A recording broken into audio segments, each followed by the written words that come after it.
Hello everyone, Mecha here. Welcome back to Fire Emblem 7 Hector Mode Intended Ranks. I'm not playing, I'm commentating along with the author, creator, player of this run, Altissimo. How are you doing today?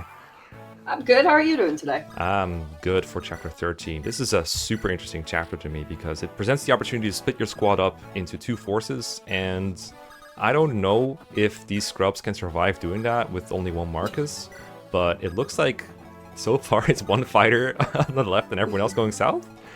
Yeah. Really? Bit of a weird strategy. Bartre can take the Pegasus Knights and the Cavalier over there. He does need to get lucky with misses sometimes and hits, but it's honestly even a base level Bartre has the potential to be able to just do that by himself. Alright, Bartre the Brave, let's go. He hasn't gotten speed yet, right? He's just still chilling. Yeah, he's on base level. That sucks. It's better if he gets speed, but he can do it with base speed. Okay. So. And with low, what's happening is what I fear the most when I play this chapter is everyone gets stuck behind a mountain and four enemies. They're just in the way. But I'm guessing with your range attacks, you can kind of get past that. Yeah, there isn't much to be done here. But I just kind of got to power through them with whatever I've got available to me here. I could have set it up a little differently so that Lowen didn't go that far south, or Marcus went there instead. I think Marcus had the range to reach it. I'm not entirely sure where he started out. But I do have, my entire squad here available to me, except for Bartre. Yeah. I'm glad. So that helps. I'm glad you brought up Marcus's starting position, because that is changed depending on whether you play Limb mode or not, and I think even whether some characters are dead or not. So LTC runs actually have to take that into account when they're deciding to plan ahead, because if Marcus starts in the wrong position, you just can't get the lowest turn count in this chapter. Of course, you're not concerned with just turn count, but did the starting positions affect your strategy at all? Not really, because I always knew that I was going to be playing Lin mode going into this, so there wasn't really any time for me to consider alternatives, if that makes any sense. Yeah, or I guess no reason to take the time to consider alternatives. That's a better way to put it. Yeah.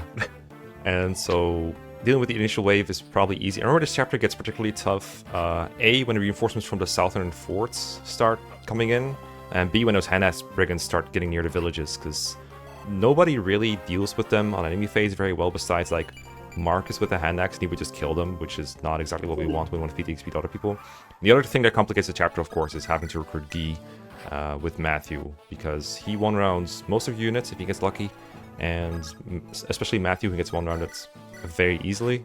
So, but I guess if you're turtling already, maybe it's not so bad.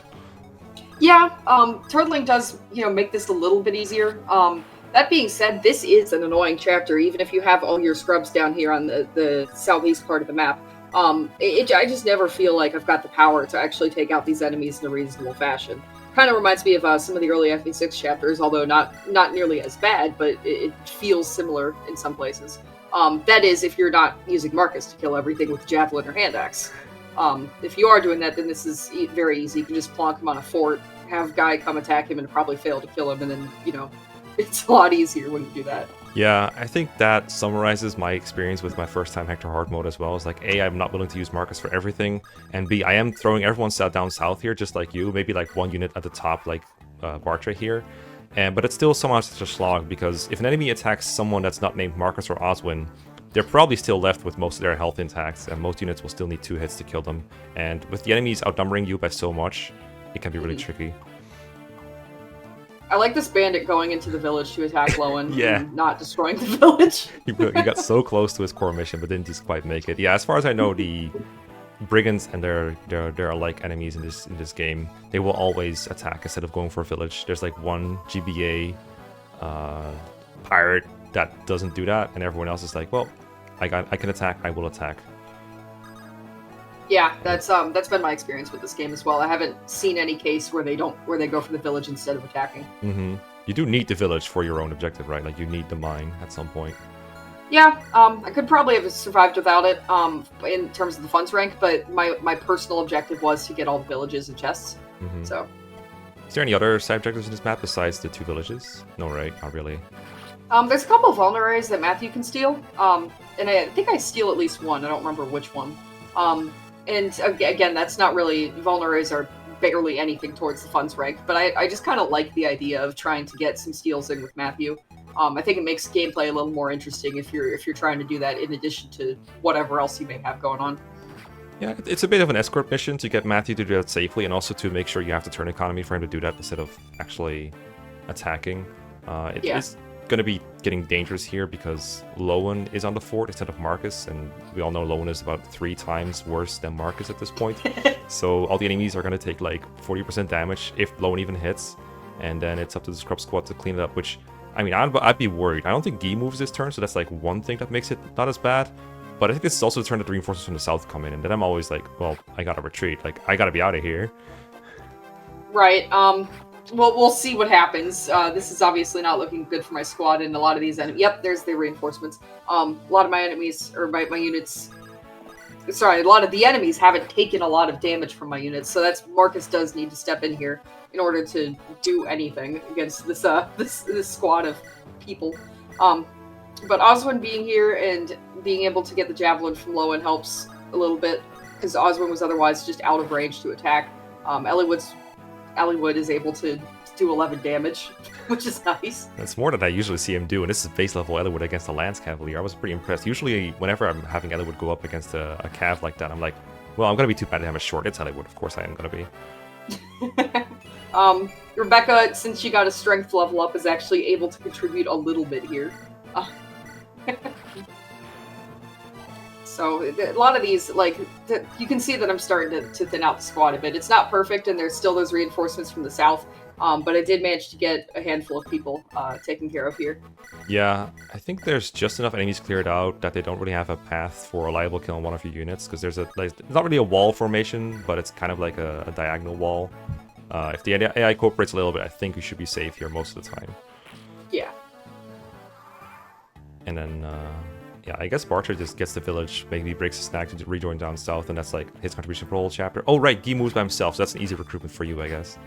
Yeah, that's one of the things that makes this easier, is that I don't have to try to lure him with someone who's not going to take any damage, or whatever the case may be. Yeah, I think the only way to do that would be Marcus or Oswin. Right. So now I'm about to have Guy, which makes clearing out the enemies on player phase a little bit easier. Yeah, Guy has to have the best early game offense besides Marcus. Probably better than Oswin, all things considered, because he has such a high chance to crit one of his 2 attacks. If the Killing Edge just doesn't straight up 2-shot something. It's also just a good weapon to have, I guess. I don't think Matthew has Sea Swords yet. I don't think Marcus needs Killing Edge for anything. But it's such a nice tool to have around. Of course, you did buy an Iron Sword for Guy for making sure he doesn't have to use the Killing Edge if he doesn't want to. Like, apparently here, because he gets a crit anyway. Yeah. That was not rigged. That was just what happened, which I found was really funny. Yeah, so you plan out the whole chapter before executing and recording it, of course, so you knew that crit was going to happen, but I'm guessing you had another plan for not critting, and then this happened and you just kept going with it, I guess? Yeah, it's like every turn I just take on a unit-by-unit basis, basically. So it's like, you know, I'll hit this guy with Guy, and then, you know, whatever happens, I'll find someone else to kill him, and then kind of go from there. I didn't really plan out the entire turn in advance. When I was doing the turn, and just kind of rolled with the punches. And then, you know, depending on like if misses and stuff were happening, then I might change the order of operations in order to try to make that not the case. But as for like what unit does what, that was more just kind of reacting to the moment. So when he crit, it's like, okay, well, that's one less enemy I need to deal with. That, you know, frees up Eliwood or whoever to go and do something else instead. That makes sense. And I think there was a couple chapters later on where you like lose track, or not really lose track.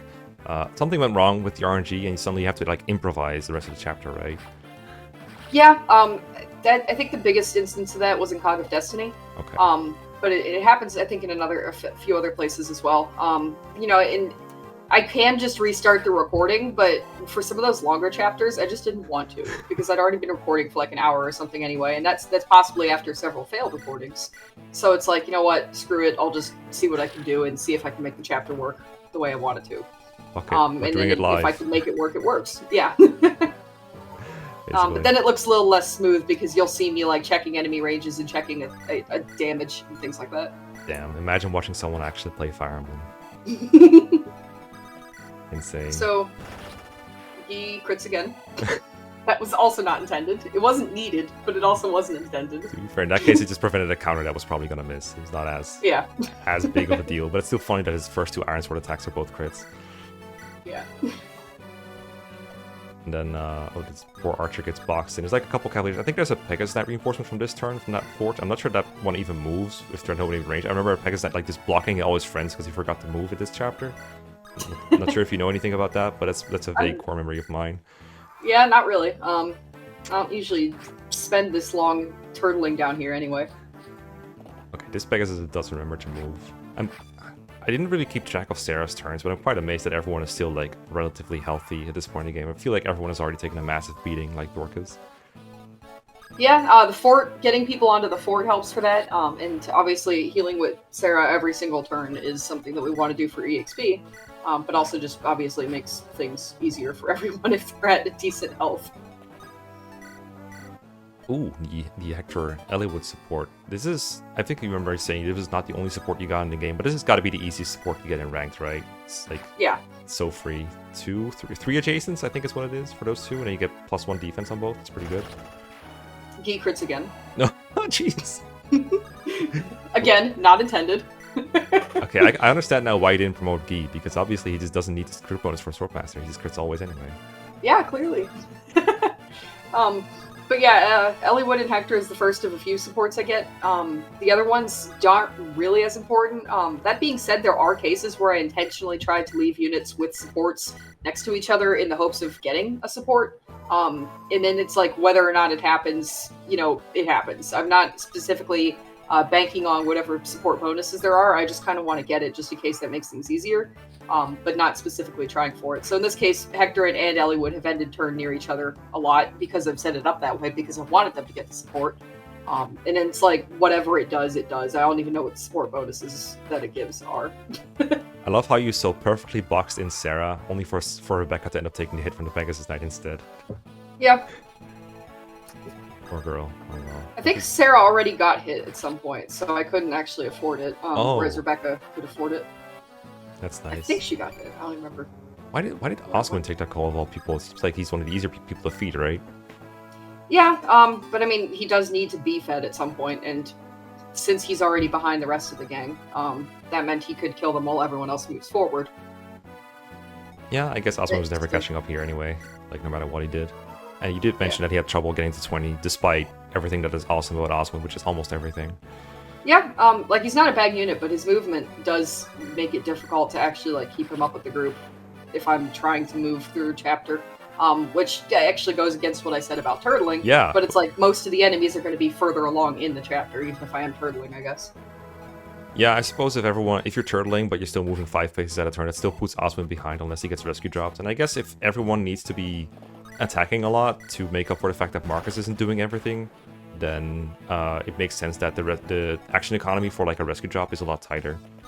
Yeah, like Marcus can basically freely rescue Oswin at any time, but finding someone to drop him is going to be more difficult. I think both Bartre, Dorcas, and Hector, can they all pick up Oswin? I don't even know. I want to say Dorcas can, Bartre cannot. I don't think Hector can either. I remember there's like a specific group of units that can rescue Marcus, which is what I remember.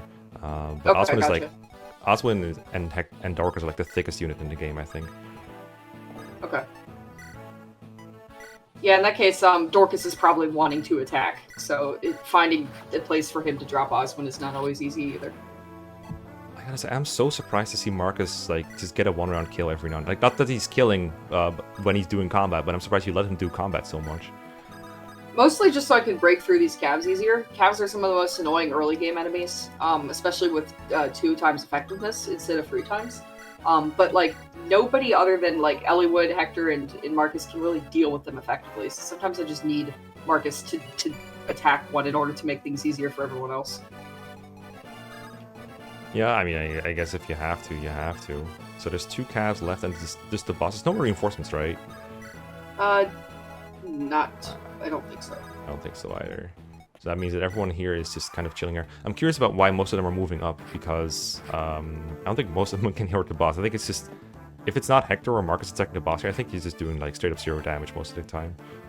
You'll be surprised. Really? Okay. I'm looking forward to it.